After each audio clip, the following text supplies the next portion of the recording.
Yung sabi nila that they offered to settle. It's not moronic to listen and to just also say, I accept your explanation because that is your explanation. Preparation na po yung Mr. President sa pagtakbo ni Bongbong ng Vice. Wala na akong pakialam dyan. After 5 years, I would no longer be in the political scene. President, ano yung statement nyo on the withdrawal ni Mark Taguba allegations against sa Paulo? Wala man talaga siya evento. Ang balita lang man na lumabas. He never said anything. Kaya yung lumabas na iba ng istorya. So that's another fake news. Wala naman siyang sinabi naman, but it turned out na ganun parang sinabi niya. Kaya ako naman ganito, ay uli. Alam mo, wag mo akong bigyan ng garbage. Pag galing kay Trillanes, noon pa yan nung eleksyon, baka nakalimutan ninyo. Hindi pa ako presidente, yung anak ko, pati ako dinawit ng bilyon-bilyon. Kaya nga po sabi ko, hanapin ninyo yan kung meron, inyo na. I authorize you to examine the books of all rural banks, pati rural banks na sa Pulo hanggang Batanes. Sabi ko, tapos na yan ng eleksyon. Kasi tapos ng eleksyon, nanalo na ako. Ito naman ngayong bago, ang sabi ko sa kanila ganito, ng unang, I told them the history of my son, yung he eloped with a Muslim lady, tapos ang negosyo sa pantalan, mga jars, yung buy and sell nila sa barter. So dyan yan siya ka natuto. Kung hindi lang sa Manila, si Pulong noon pa, makikita mo talaga sa he was helping his in-laws. 18 years old lang yung tao nung nagtanan siya kay yung sila Bliss ang Kula. 24 years old na. Sabi ko yan, kung yan makita ninyo sa pantalan, palaging sa pantalan talaga, yan ang natutunan niya nung getting older siya, married life. Yun ang, ito naman kay Mans, lawyering yan. Wala ka, pareho kami ng doktor, pati kami mga abogado, wala kang, you cannot question that. Hanap buhay namin yung pagka-abogado. There is absolutely nothing wrong if you take a client who is bahirap sa buhay o client mo na pinagamayaman sa mundo. We cannot question that. Even among lawyers, hindi kami mag-question. And by this time, just to educate them, wala kayong makuha dyan. You cannot even ask the relationship between the lawyer and the client. The confessor and the priest. That's another one. A husband and a wife during the marriage, may nalaman sila sa isa't isa. Hindi mo pwede. Yung doktor, hindi mo pwede tanungin yung pasyente at ako. Yung pasyente, hindi mo mapilit sabihin niya anong sinabi ng doktor at anong sinabi ng kasi walang alam sa batas. Wala kang makuha dyan. Lawyering. Yun yung si Mans. Sabi niya, kanila daw ang plaintiff yan. Sabi ko, go ahead. Pero sabihin mo na nakari niya kasi son-in-law ko dyan. Alam naman yun. Ang offer nila noon was 3 billion. Hindi namin tinanggap. Iba yung kay Lam, ha? Baka ito laruin na naman ninyo ng... Iba yung kay Lam. 3 billion. Sabi ko, masyadong maliit. And so many thousands of taxes that you paid by using fake stamp. Yun yan. So, hindi ako nakikialam sa trabaho ng abogado Hindi ako nakikialam sa buhay nila. Paano sila mabuhay, basta yung abogado, pati kliyente, kanila yan. And you cannot summon them in the Senate or in the courts, even sa korte, hindi ka pwedeng magtanong. Because bawal talaga yan sa rules of evidence. And you can ask any lawyer. Hindi na ako nag-offer because I should not be offering information. Why should I? Ngayon, kung sinabi nila na kinuha yung office, that office is Belio Bebot. Nagpa-practice yan sila. Even before I became, many years ago yan, si Lucas, yung tatay ni Mans, pati si Mans pagka-abogado niya. It was the law firm handling. And you cannot infer anything they're unfavorable kung kunin nila yung katsamba sila ng malaking kliyente. Pag magsabi siya, boss, attorney, tulungan mo ako sa kaso ko. Meron akong reservang pera para pambayad sa iyo. Maligaya na lang ang abogado niya. Mayor Asian women leaders calling for the Philippine government to release self-defense. On what ground? Ano? Kulang Go. I would not want to talk about it. The case is already involved.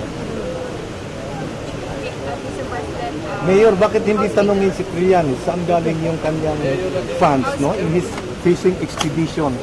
Without his personal knowledge, he will claim that... Ang problema, pareha sila ni Alejandro. They file cases without really knowing the law.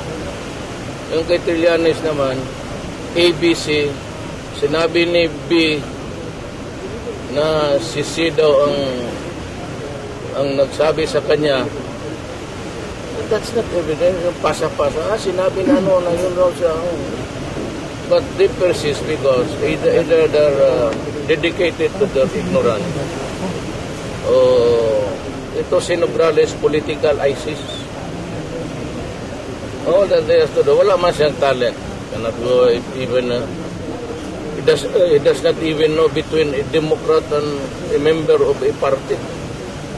How can you expect? Kasi kulang. Actually, kulang yung nalaman niya sa buhay. But you have to forgive him. Hindi niya alam ang ginagawa nila. But yung inaway niya si Gordon, ganon, insisting on something which cannot be done legally. That's in the sa conduct nila, it's a unruly behavior.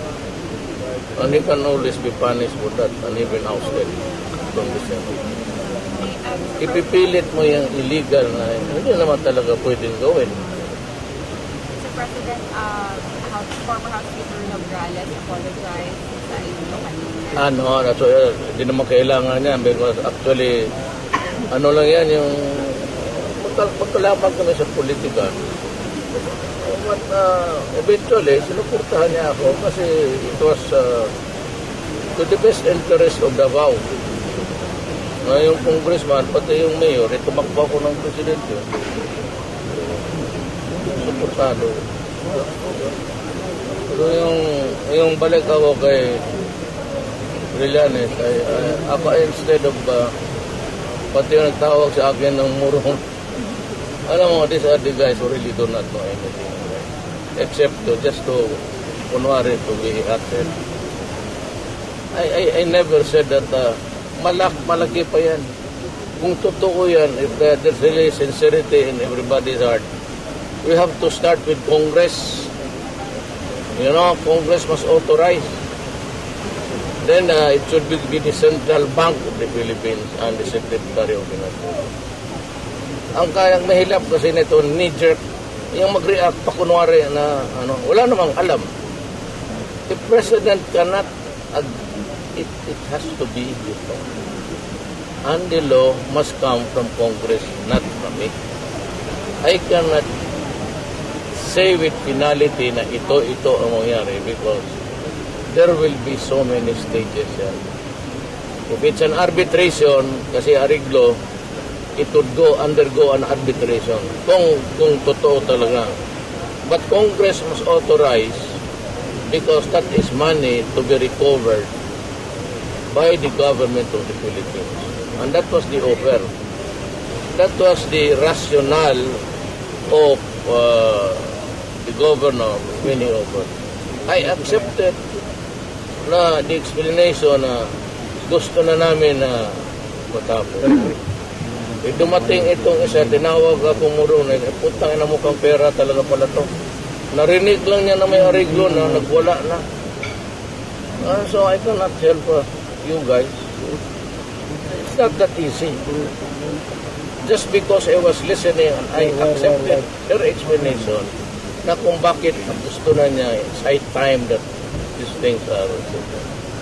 If the government decides to pursue prosecution, that realm would belong to the Secretary of Justice. Maybe there would be a compromise. Kung wala, then you proceed. But then if you proceed, bakit hanggang ngayon, itong si Carranza, hambog ng hambog, bakit meron pa palang isinauli? So anong ginawa ninyo?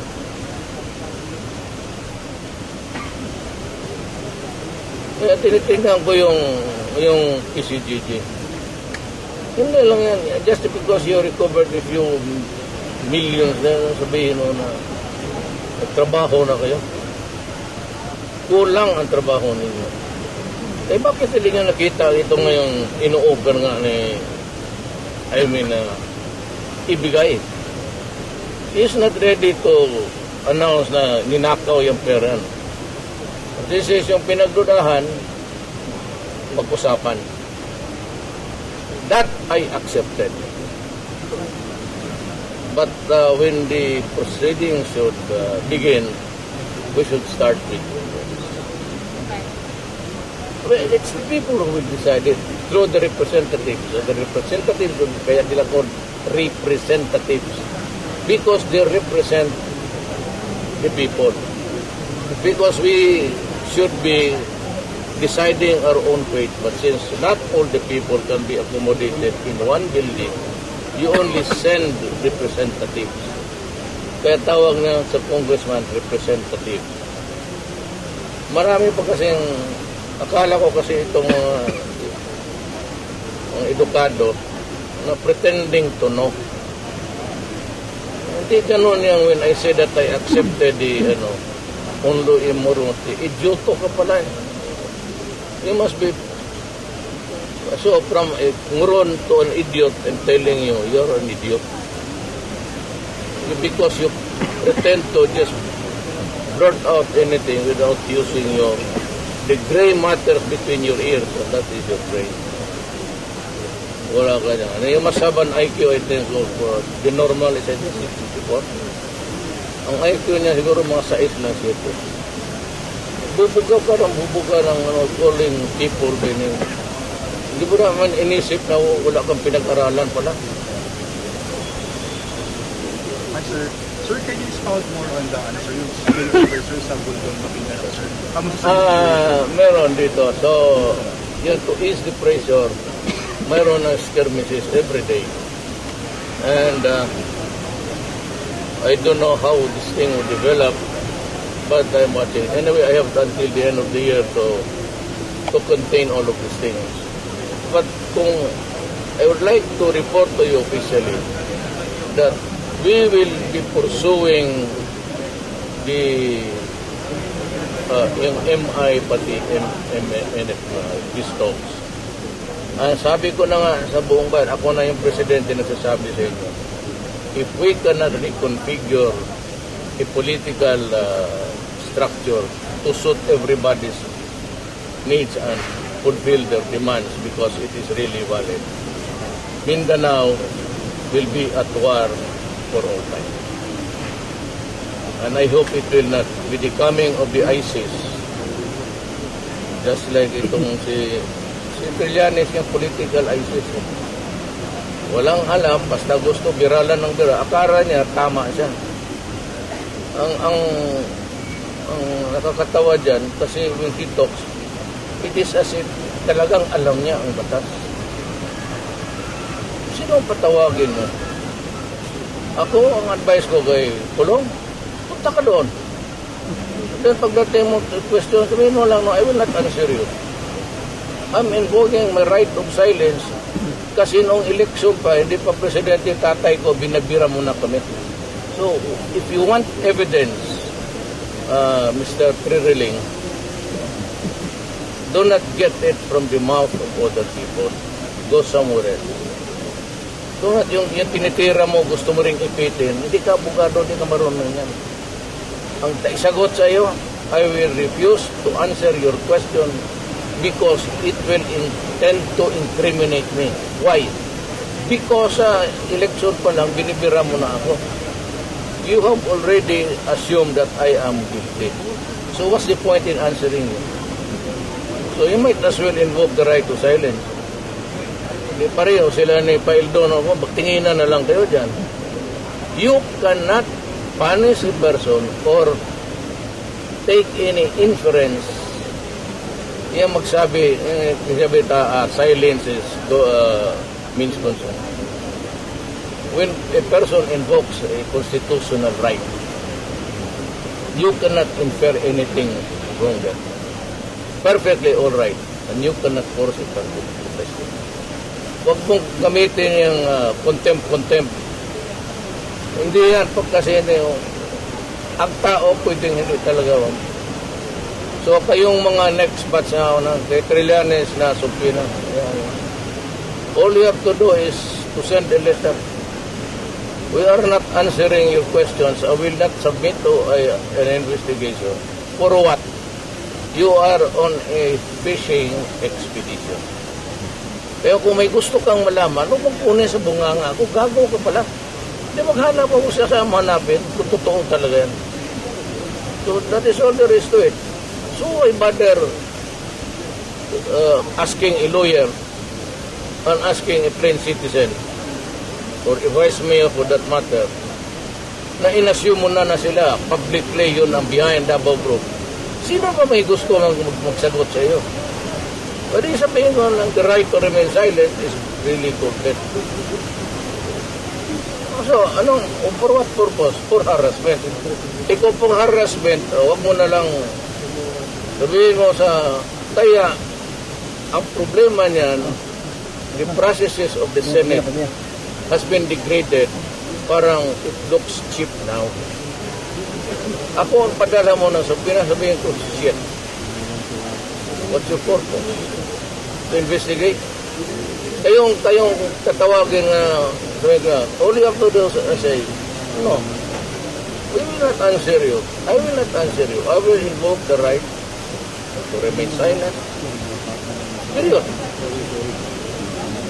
So yan, mandirig na ninyo yan, malaman na ninyo, kasi sinong kriminal ko niyan sagot, na letse na yung, na chipin yung, wala na kayong kuha. After this, my advice to all, if you are called to the Senate, do not obey it. Cite it, magpakontempt ka, then you go to court. And you will say, I have the right to remain silent. I may go there, but not that. Huwag kayong sumagot. Sabihin na niya, baka magkulong kami. Baka malay ko, nag-fabricate ka dyan ng affidavit na naman, tapos ipitin mo ako, kailan mo ako ng kaso. So, you tend to incriminate me. Instead na wala, hindi ako criminal, gawain mo akong criminal. Kalupuhan yan. First of all, you are famous for fabricating. And there's a crime of subordination of perjury. When you ask people to execute an affidavit, it is a lie. Ganon yan. Kaya maniwala kayo kasi ako abogado at ako ang presidente ninyo. Ako ang legal advisor ninyo. Hayaan mo yan yung mga do not be afraid yung contempt ni Trillanes. Pumunta kayo. Tignan mo siya sa mukha tapos sabihin mo, what do you want from me? Answer? About what? Yung marami yan. Droga, Basta yan ang sagutin ninyo, wala na yung magawa ang Senado. That is why dapat hindi ko sabihin that, but as a lawyer, I suppose I can advise citizens of this republic that when you are cited to appear in the Senate, you may want to appear to avoid itong mga aristo po dyan. But sabihin lang ninyo, when the question starts pouring in, ano nag-answer yun? Not because your charges are true or not, but malay ko, your questions are crafted to suit an affidavit which you magawa ka ng affidavit ng isang Juan de la Cruz tapos isuot mo, tapos i-question mo, pilitin mo yung tao. Answer! Huwag ka na po that. That is my advice to the people of the Philippines. Ngayon, huwag kayo matakot yung contempt sa Senate. Wala yan. At kayo kung tinatawag, maghingi kayo ng tulong sa akin as President, magtutulong ako. I will send lawyers. I will say that I represent the person cited to appear and my answer to him is, shut up. Tapos. So henceforth, wala na tuloy yung makuha ang Senado. I said because you have cheapened the image of the Senate as an oppressor. Na hindi naman lahat. Ganun yan. Huwag kayong matakot yung ganun na wala yan. Siya ang dapat managot kasi yung nag-mutiny, sabi ka ni Gordon. Patapang-tapangan, ngayon mo na ipakita yung tapang mo, bakit mo tinuloy? Sinampal ka lang ni Barayas, nag-iyak ka ba, nag-surrender ka. Ang nakuha mo sa iyong mutiny, yung mga plato, pati kutsara ng pati yung mga kumot ng ubos, dinala ninyo. Peninsula Hotel, hindi mo pa nabayaran yung dami. And here you are, nang marcha-marcha, kala mo sino, hindi naman si Bonifacio, hindi naman mukhang Ginaldo. Do not so be, kaya mga critic, sabi na murunig ako, yung ikaw ang idiot, and I would say, your IQ is about 4 or 5. Hindi mo alam na the president cannot on his own negotiate with has to be Congress. Congress must pass a law, then provide the steps of how to recover. Then after that, may appoint ka, kung bigyan ako ng power, wala. Kung sabihin nilang, sigurado ako Central Bank, Secretary of Finance, BIR, pati ko siya. Yun lang. So, huwag kayo masyadong pabilib. Kaya si Aliano, pabilib na. Gusto niya tanggapin Polo Herse. Kaya siya minura ni Parinya. Ikaw nagpapa-abogado ka, wala kang alam. Bakit ka pa nag-military? Nagkukuha ka na sana ng law dyan sa...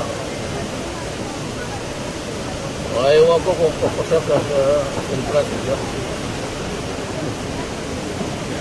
Thank you. Hindi ko bakit kasi nilayo sa akin. Hindi ako palapit eh, parang ganun ba rin eh. Kayo, nakinig kayo, sakto tayo. Hindi ba pala ito siya dito? Ngayon ito.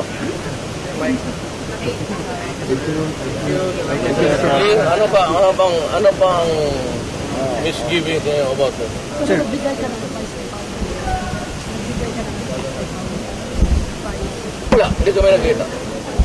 Ayaw niya ako kung sabi matagal na yan. Kaya siya yung matagal na. At saka hindi ako magbigay ng advice.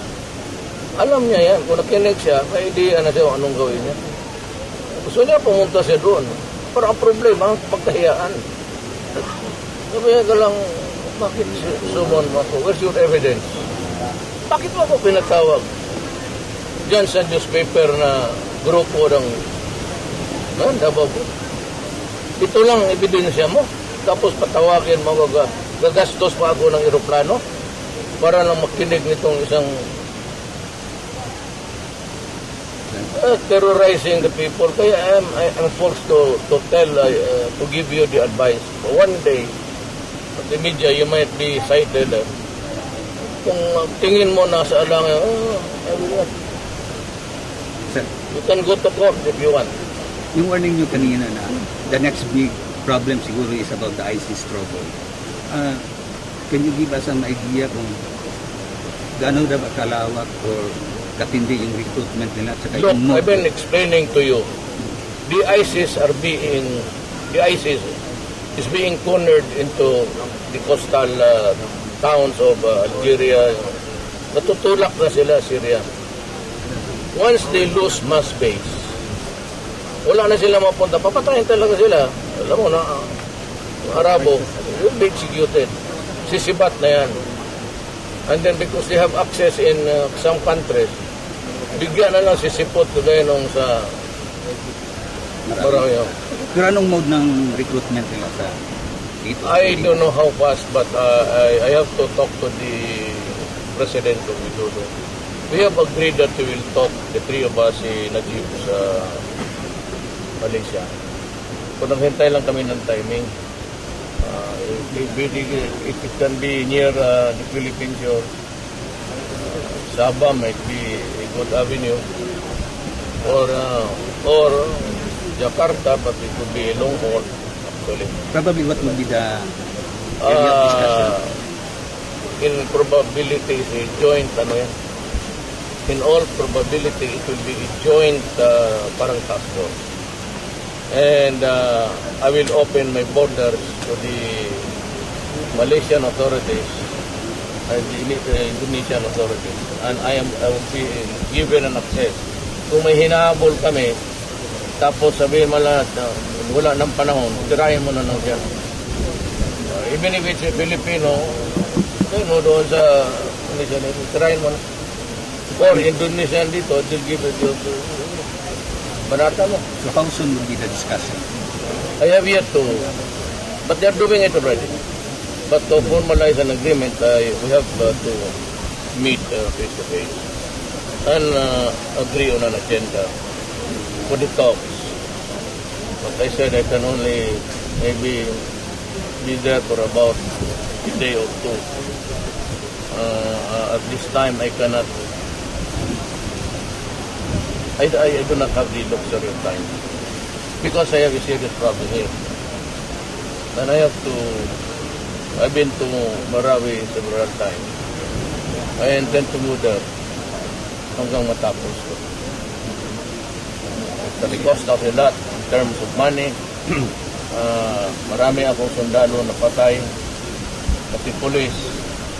Ang sa drug war, the other day, I said every day I lose a policeman or a military man connected with violence, connected with drug. The other day I lost 3. Ang recruitment na almost in almost all areas in Mindanao na ba? Sa ISIS na recruitment nila? Lahat na. Pilipinas. Lahat na sa lahat na sa they would be most active in Muslim states. Thank you. Na, sige. Ikaw, ma'am. Sagutin na lang kita. Sir, sabi po ni Trillian, sabi niyo kahapon, just hard evidence against Attorney Manson, Vice Mayor. So kung if they do attend to anything, haharap niya raw po yung mga evidence. Wala nga sinong sasagot sa hikalat. Sabi ko sa kanya, if it comes to lawyering, hindi siya pwede magtanong. Bawal yan. It is bawal because kasi bitong ka kayo ng Bautista. What's the use of proceeding against him when the wife cannot testify on the matter that he... Because it's not allowed. Sabihin lang sa court, then, sabihin mo na lang na I do not want to answer the question because it might tend to incriminate me. We have been at it since time immemorial, long before hard evidence. Alam mo si Trillanes, kung may hard evidence, matagal na yan, sinisigaw. Pag sinabi ng hard evidence, nag-ano yan, saywar. Eh, hindi naman ito yung kalaban mo sa gira. Mga abogado, ito ay buang. Huwag kang magpaano-ano dyan, pamaro.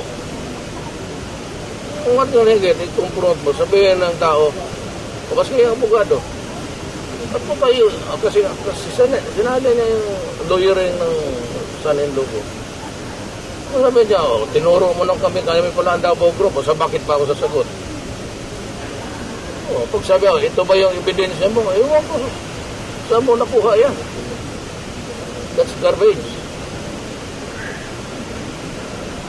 Sabi ko nga, ang mahirap kay Trillanes, sabihin mo, wala ka kasi pinipilit mo ang mundo na umikot doon sa tinuturo mo, director mo. Hindi ganon ang mundo. Huwag kang mag-superstar sa publiko kasi itong mga kaharap mo, hindi itong mga bubo. Pati si Ahliano, kaya mo impeach siya for hearsay. Ibig ko sabihin, i-impeach mo ako, patawag mo ako with that garbage. Di sabi, pag-lecture ako ng kaya nag-lecture ako, mag-lecture ako doon sa puro abogado ng mga congressman, pati din na doon. Thank you. Thank you. Ito si ano na.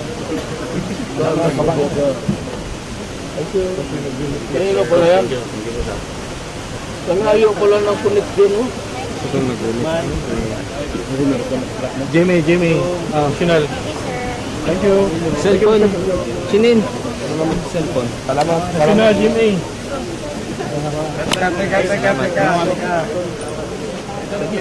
Pizza?